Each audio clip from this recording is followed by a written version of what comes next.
Your name is cleaner than mine, so stop acting holy and sign it, my mother said. I did not sign anything, but within 11 days there was a $6,200 personal loan, a $4,860 credit card balance, a commercial van lease, and a job offer that vanished before I ever sat down at the desk, all tied to my Social Security number. Then, on a rainy Tuesday in March, Patricia Holloway walked into a church fellowship hall holding a yellow envelope, and what she read out loud ended the lies in less than 4 minutes. Before I go on, please take a moment to like and subscribe, but only if you genuinely connect with this story, and drop a comment telling me where you are watching from and what time it is there. My name is Lauren Elise Mitchell. I am 24 years old. Now let me take you back to Lexington, Kentucky, on Tuesday, October 3rd, 2023. By then, I had been out of my parents' house for 8 months, which in my family counted as both independence and betrayal. I rented a one-bedroom at Juniper Ridge on the south side of town, worked the front desk at Ashbury Dental on Nicholasville Road, and took night classes for medical billing because I wanted something steady, something with a badge and a login and my own name on the paycheck. My mother, Denise Mitchell, called that plan selfish because it did not include rescuing my father, Scott, from the latest collapse of Mitchell Floor Care, the janitorial supply route he had been patching together since I was 12.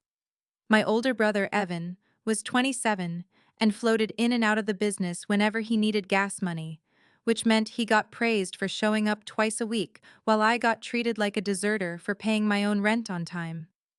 The kitchen in my parents' ranch house always smelled like two things at once: browned butter from whatever my mother wanted people to think she had been lovingly cooking all day, and bleach from the rags my father left drying over the sink. That night, the porch light was buzzing, the linoleum was tacky under my flats, and Denise had a blue plastic folder already on the table before I even took my coat off. She told me Evan needed a van for a pressure washing side business. Just 6 months, just paperwork, just one clean signature because my credit was still fresh. I remember the exact sound my fork made when I set it down, a hard metal click against a Corelle plate with tiny green leaves around the rim, because I knew from the first sentence that she had not invited me over for dinner.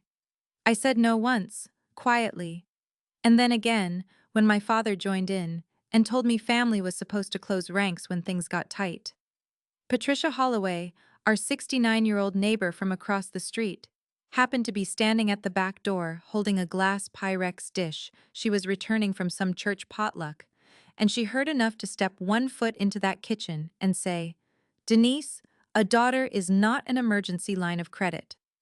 My mother smiled the kind of smile people use right before they break something and said Patricia only knew half the story. That was true. Patricia only knew the half you could hear through a screen door. The rest was still sitting in a filing cabinet by the hallway, where my mother kept old tax returns, my FAFSA paperwork from community college, photocopies of my driver's license, and a Social Security card she had once insisted she was keeping safe. That is how ordinary the setup was. The documents were already in the house. The only thing she needed from me was refusal. The first proof that something had been done came 11 days later at 2:17 in the afternoon, under the dead white lights of the Juniper Ridge leasing office.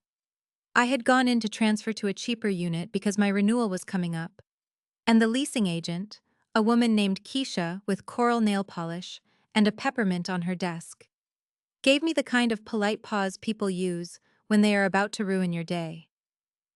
She said my application could not be approved because my credit report showed recent delinquent debt and an active commercial lease inquiry.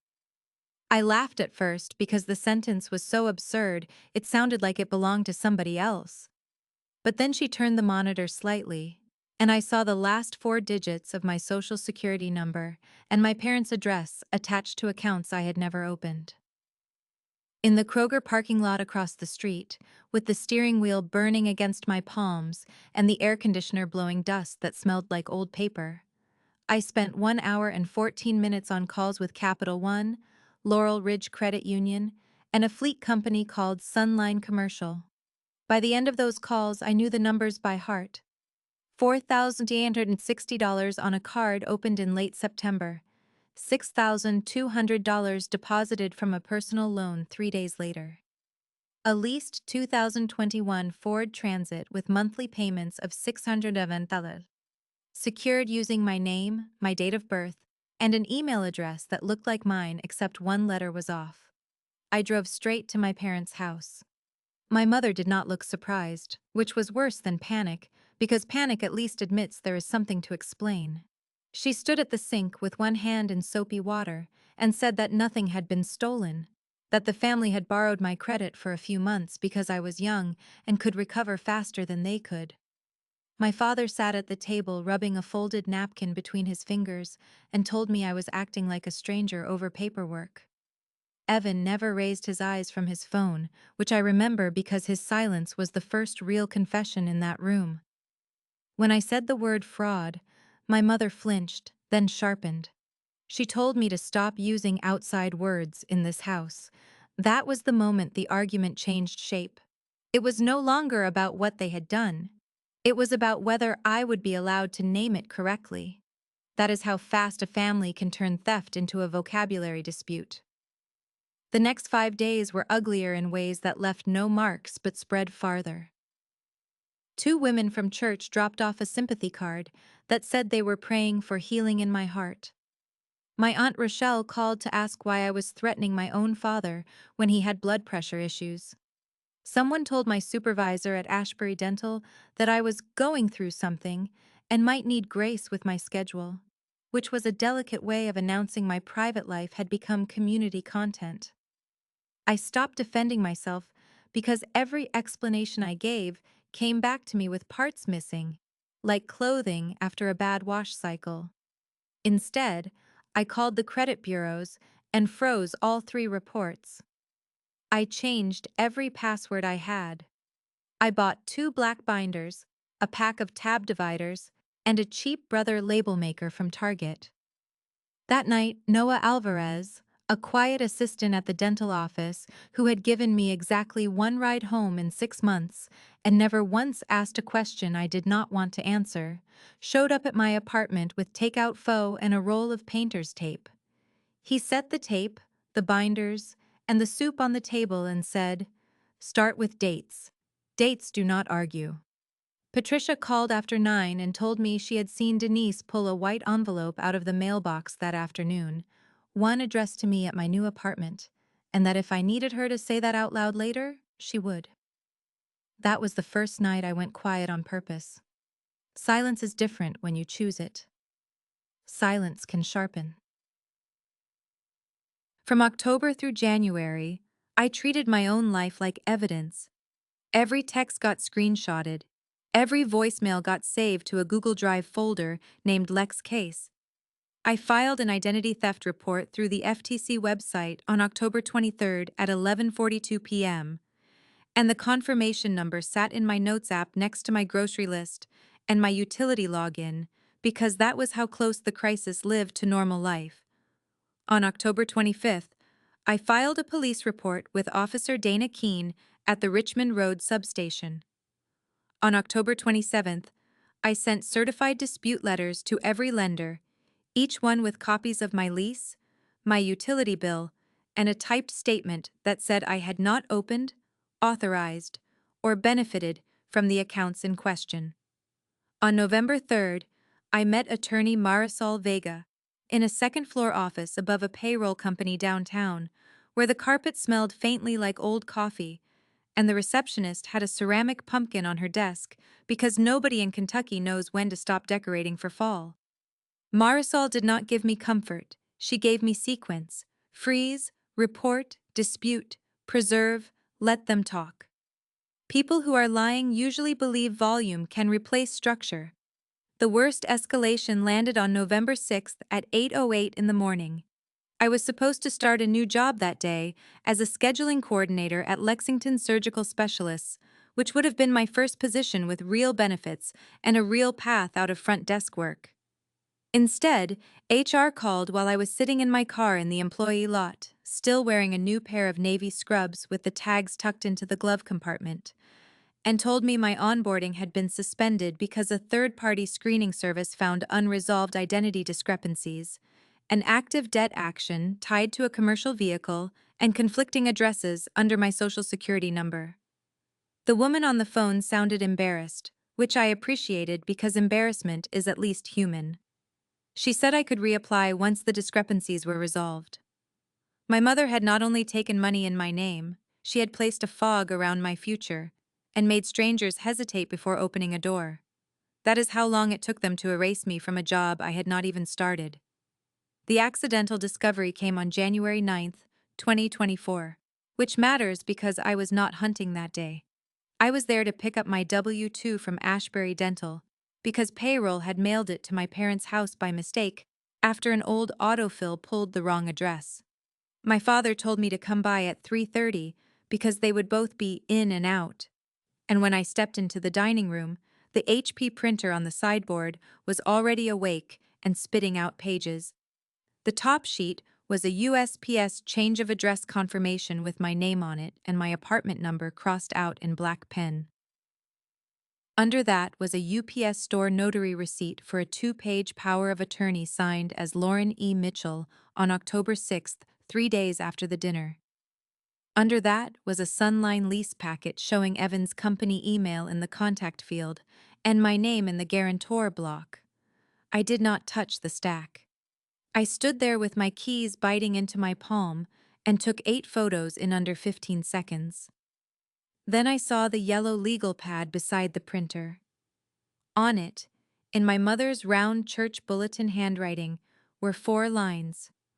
Lauren, SSN, Experian Frozen? No, Juniper address. And tell Evan use Gmail. People always imagine criminal families as careful. Most of them are just arrogant. I want to ask you something. If you had $46 in checking, a job that disappeared before your first shift, and a text from your mother saying, "Come home and apologize so we can move on," would you have gone back? Drop it in the comments. I really want to know, because that was the week I understood that returning to the house without a plan would not be reconciliation. It would be surrender. Marisol agreed. She sent formal preservation letters, subpoena notices, and a demand that all communication go through her office. Patricia gave me a manila envelope filled with handwritten dates of every afternoon she had seen Denise pull my mail, plus 2 printed stills from her Ring camera, showing my mother signing for certified envelopes on the porch. Noah sat on my floor one Saturday in socks and sorted every document by month without saying a word unless he needed a staple remover. Facts do not need volume. They need a clean table and the right order. The reveal happened because my mother got greedy for moral cover. By early March, enough lenders had flagged the accounts as disputed that people at church started hearing fragments, and Denise hated fragments because fragments leave room for truth to enter. So she pushed for what Pastor Alan Brewer called a reconciliation meeting at Grace River Baptist on March 12th at 6:30 p.m. in the fellowship hall, a room that always smelled like lemon polish, burnt coffee, and the faint sweetness of sheet cake icing that never fully leaves the walls. The people there were not random. Pastor Allen, Deacon Willis Ford, my Aunt Rochelle, my father, Evan, 2 women from the meal train ministry, Patricia Holloway in a navy raincoat with a yellow envelope in both hands, Noah beside me in a gray button-down, not touching me, just present, and Marisol Vega, who carried 1 banker box and did not sit down until everyone else had. My mother spoke first because of course she did. She said I had become cold, influenced, prideful, and that I was trying to destroy my family's livelihood over temporary financial strain. She cried exactly once, on cue, and my aunt reached for a tissue before Marisol even opened the box. Then Marisol said, "Before anyone asks Lauren to reconcile with a felony, I would like the record read clearly." She laid out the documents one by one without drama. The credit card application submitted from an IP address assigned to my parents' Spectrum account. The personal loan funded into a checking account opened with the forged power of attorney. The Sunline Van lease listing Evan Mitchell as operational contact and me as guarantor. The USPS change of address confirmation. The notary receipt from October 6th. Then Patricia stepped forward and took over, which I had not known she was going to do. She opened her yellow envelope and, in the same calm voice she probably used for 30 years reading attendance records, said the date she heard my mother ask for my signature, the time she saw Denise remove mail from the box, the afternoon she photographed the certified envelope, and the sentence Denise had said in that kitchen when Patricia objected. "Your name is cleaner than mine." Rooms change temperature when truth gets specific. My mother lasted about 15 seconds after that. She pushed her chair back so hard it scraped the fellowship hall floor and stood up with both hands flat on the table. Then she said the sentence that ended everything. I used her name because she would not help her own family, and if she had just signed what I asked, none of this would have happened. She said it in front of witnesses, in front of her pastor, in front of the neighbor she had spent months calling dramatic, in front of the brother who had helped her, and in front of me, the person she had expected to keep making her excuses sound softer than the facts. Evan went white and finally said, "Mom, stop talking," which was the first decent thing he had done in months. Pastor Allen took his glasses off. Aunt Rochelle lowered her hand from her mouth and looked at my father like she had never actually seen him before. I did not raise my voice. I said, "I am not here for revenge. I am here for the truth, for the record, and for my name." Then I stopped speaking. Facts do not need volume. My mother had just done the prosecutor's work for free. The legal cleanup was slower than the reveal, but it was real. Over the next 9 weeks, Laurel Ridge marked the personal loan fraudulent and removed it from my file. Capital One closed the account and sent a letter confirming I had no responsibility for the balance. Sunline dismissed the action tied to the van after Marisol produced the forged guarantor packet, the notary receipt, and Evans' email trail. The police case moved forward, and while I am not going to pretend the system became suddenly elegant, I will say this. Paperwork matters more when it arrives already sorted. I reapplied elsewhere in May and got hired at Rosewood Imaging as a patient access coordinator. The pay was not glamorous, but it came with health insurance, a badge with my own photograph, and a supervisor who looked me in the eye on day 1 and said, "We are glad you are here." Some sentences are simple enough to make you sit in your car afterward and breathe for a full minute before turning the key. The community consequences happened without me lifting a finger. I did not post about the meeting. I did not call relatives afterward. I did not tell church people what to think. Word moved the way word always moves in a town that likes casserole dishes and certainty. Denise quietly lost her place on the women's ministry planning team. The meal train texts stopped. My Aunt Rochelle sent me a 3-line card that did not contain an apology, but did contain the phrase, "I did not understand." Patricia told me the pew around my parents had started looking wider on Sundays. That is what I mean when I say I was not after revenge. Revenge wants theater. I wanted an accurate file and room to breathe. The distance other people put between themselves and my mother was not something I engineered. It was just what truth does when it finally stands up in a well-lit room. Evan called at 11:48 one Thursday night in June. I almost let it go to voicemail, but something in me wanted the last missing piece, so I answered. He sounded tired in a way I had never heard before, stripped down and ordinary, and he told me he had sent my pay stubs from the family printer, used the fake Gmail, and signed the operational paperwork on the van because Mom said Dad would lose everything if he did not. Then he said the one line I still hear sometimes when the apartment is too quiet. I knew it was wrong when I watched her practice your signature 3 times on the back of a church bulletin. He cried after that, and I did not. Human is not the same as innocent. I told him if he ever wanted a relationship with me again, it would begin with a full written statement, full cooperation, and real repayment, not another late-night performance of regret. Forgiveness has not arrived yet. I am not going to fake holiness to make other people comfortable. What I have instead is smaller and better. On the last Sunday in July, Noah came over to Patricia Holloway's house with a paper bag from McGee's Bakery. Patricia made chicken and dumplings, and the three of us ate at a table with a vinyl cloth and a tiny crack in one salt shaker. Noah refilled my iced tea before I asked. Patricia slid the biscuits closer and said, "A clean record is a kind of shelter." Nobody made a speech. Nobody asked me to reconcile. We talked about the heat, Noah's terrible parking job, and the tomatoes Patricia was trying to keep squirrels away from. Chosen family does not always arrive with violins. Sometimes it arrives with dinner, a witness, and two people who stayed. If you have ever had to let truth speak for you because speaking for yourself was not enough, tell me in the comments. I read more of them than you probably think. Until next time, take care of yourself, keep your records, and I will tell you about the sealed envelope that showed me exactly how long this had been planned.